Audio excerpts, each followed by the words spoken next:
বিধানসভা নির্বাচন মিটলেও কাটছে না রাজনৈতিক হিংসার রেশ। ভোটের ফলাফল প্রকাশের পর থেকেই রাজ্যের বিভিন্ন প্রান্ত থেকে উঠে আসছে অশান্তি এবং বিক্ষোভের খবর। তবে এবার ভোট পরবর্তী হিংসার আঁচ এসে পড়েছে হাওড়ার বাগনানে। সেই চিত্র আপনাদের দেখাচ্ছি। গভীর রাতে এক বিজেপি কর্মী সমর্থকের দোকান পুড়িয়ে দেওয়ার অভিযোগ উঠেছে দুষ্কৃতীদের বিরুদ্ধে।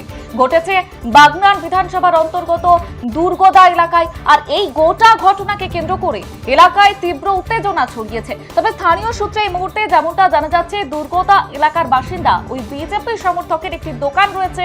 শুক্রবার গভীর রাতে আনুমানিক 1টা নাগাদ একদল দুষ্কৃতী ওই দোকানে আগুন লাগিয়ে দেয়। শুধু তাই নয়, মুহূর্তের মধ্যে দাউ দাউ করে জ্বলে উঠতে শুরু করে গোটা দোকানটি।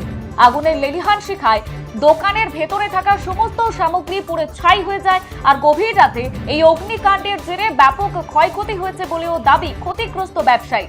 রাজনৈতিক প্রতিহিংসা থেকেই এই অগ্নিসংযোগের ঘটনা ঘটানো হয়েছে বলেই অভিযোগ বদ্ধ শিবিরের। এদিকে শনিবার সকালে সেই চিত্র আপনাদের দেখাচ্ছি। শনিবার সকালের চিত্রটা। এই খবর ছড়িয়ে পড়তেই ক্ষোভে ফেটে পড়েছেন স্থানীয় বিজেপি কর্মী সমর্থকেরা। তারা রীতিমতো ভিড় জমিয়েছেন সেখানে। খবর পেয়ে দ্রুত ঘটনাস্থলে পৌঁছেছেন স্থানীয় বিজেপি নেতা স্বরূপ খাড়া এবং হাওড়া গ্রামীণ জেলা বিজেপির সভাপতি দেবাশিস সামন্ত। তারা ক্ষতিগ্রস্ত দোকানটি পরিদর্শনে যান এবং আক্রান্ত কর্মীর পরিবারের সঙ্গে দেখা করে কথা বলেন। দলের পক্ষ থেকে তাদের সমস্ত রকমের সহায়তার আশ্বাস দেওয়া হয়েছে।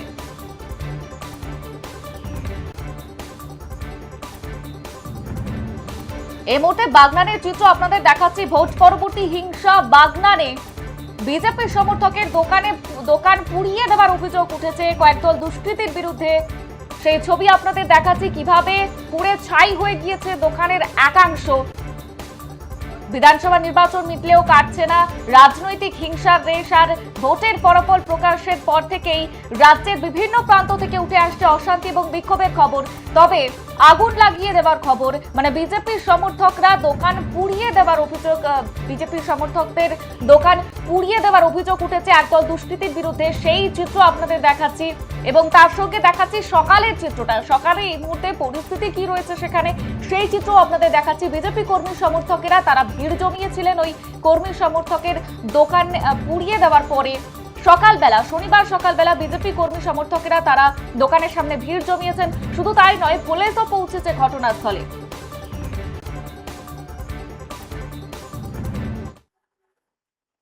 বলুন কি হচ্ছে, কোনো হয়তো আরো কেউ হয়তো অ্যান্টি সোশ্যাল তারা ভেবেছে যে এ থাকলে পারে কাজের বিঘ্নতি ঘটবে। তার কারণেই আজকে এই বিস্ফোরণ বলুন, আর আজকে আগুন ধরিয়ে সেখানে তার মানে দোকানটা পুরো একটা দোকানের যেভাবে একটা গ্রোথ নিয়েছিল দোকানের, আজকে যেভাবে তার নষ্ট করে দিয়েছে। সেই কারণের জন্য আজকে এলাকার মানুষ আজকে এটা কমন সার্ভিস সেন্টারের মতন একটা জিনিস ছিল।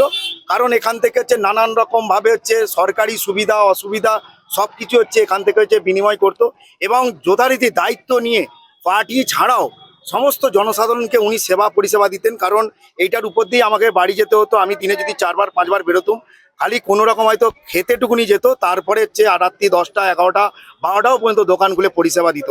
তো মানুষ আজকে সেই পরিষেবার জন্য আজকে বিঘ্নিত। আজকে আমরা দেখেছি যে অন্নপূর্ণা ভান্ডারের একটা প্রোগ্রাম চলছে, সেখানে অনলাইন প্রসেস নানান রকম ফর্ম ফিল আপ থেকে শুরু করে উনি করে দিতেন। তাই আজকে মানুষের এইটা ক্ষোভ, মানুষের বিক্ষোভ। আজকে দীর্ঘদিন আমরা রাজনীতি করে এসেছি, দীর্ঘদিন বিরোধী রাজনীতি করেছি। আজকে যখন আমরা শাসকের ভূমিকায় এসেছি, কেন আমরা আজকে এফেক্টেড হব? কেন আমরা আজকে এখনো পর্যন্ত আমি প্রশাসনের কাছে জবাবদিহি করতে চাই, যে প্রশাসনকে জানতে চাই কেন এখনো পর্যন্ত আজকে প্রায় হয়ে গেল 1টা থেকে আজকে এখন প্রায় হয়ে গেল 4-5 ঘন্টা কেটে গেল, কোনো রকম সুরাহা কেন পেলনি কেন? তার 2021 সাল থেকেই একটা রাজনৈতিক ক্ষোভ ছিল, ক্ষোভ বিক্ষোভ। তারপরে 24-এও ছিল। আমরা 21-এ ঘর ছাড়া ছিলাম। শাসানি ধমকানি চমকানি ছিল। আমার ঘর বয়ে মারধর করেছে। আমার আকুভাগ হরিজনের 3টে পার্ট, আকুভাগ হরিজন, আকুভাগ পূর্ব, আকুভাগ পশ্চিম, 3টে পার্টের মধ্যেই আমার আকুভাগ হরিজনেরও মুসলিম সম্প্রদায়ের মানুষ, আর আরো যে 2টো পার্ট, ওই 2টো পার্টেরও মুসলিম সম্প্রদায়ের মানুষও। আমাদের বাড়ি চড়াও হয়েছিল। আমার গ্রিল ভেঙে আমার মানে তুলসী মঞ্চ ভাঙা হয়েছিল, ভেঙে আমাকে মারধর করা হয়েছিল। আমরা ঘর ছাড়া ছিলাম এখানে। তারপরে প্রধানমন্ত্রীর ইলেকশনের সময় 24-এ তখনও আমাদের ধমকানি চমকানি, তখনও মারধর হয়েছিল আমাদের উপরে। আবার এই যে আমরা ভয় না পেয়ে না দমে গিয়ে ভালোবেসে দলটাকে করেছি, এমনকি সামনে এসে দল করেছি। এই 26-এও হয়তো অনেকে বিজেপি সমর্থক তারা সামনে এসে দল করতে পারেনি, আমরা ভয় ভীতি সব কাটিয়েও ঘর ছাড়া থেকেও মার আমি নিজে খেয়েছি, তারপরেও আমরা দলটা সামনে থেকে করেছি। তারপরে আমরা এত বড় জয় পেয়েছি, সেই জয়টা হয়তো তারা সহজভাবে মেনে নিতে পারছে না। অভিযোগটা ঠিক কার দিকে? অভিযোগটা আমাদের এই রাজনৈতিক প্রতিহিংসার পেয়েছি, মানে প্রতিহিংসার ফল এটা।